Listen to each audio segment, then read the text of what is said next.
Hey everybody, it's Julian with Manning Auto. Just want to make a quick video. I'm working on this Ford Edge here. It would not start, wouldn't run.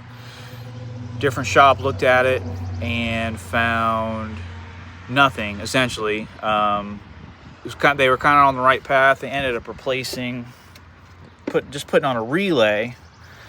It had some codes and all kinds of lights on. So they put this relay on. Obviously it didn't fix the problem. So this is more just a video to remind you guys who are working on electrical stuff to understand how to test this stuff. You definitely will need access to schematics, which I use AllData for that. And if you understand schematics and know how to use a multimeter, then this stuff's actually pretty easy to figure out. You just got to spend some time with it. It can be frustrating because a lot of guys are just used to throwing parts at things and hoping it fixes it, and for a lot of the time it does fix it, but then you get these random times where it doesn't even come close to fixing it.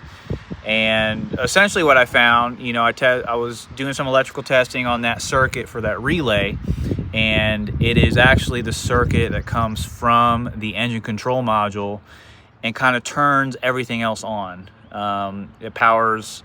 It's the power for a lot of other circuits.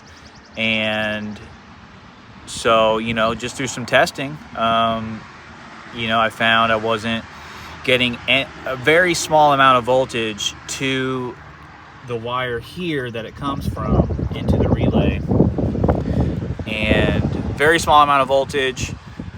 Unplugged it from the ECM and from right here, and just with testing with resistance end to end, I found there was like 9,000 mega ohms of resistance. So with it unplugged end to end and there's nothing else in between, it's just a wire, that tells me that it's shorted.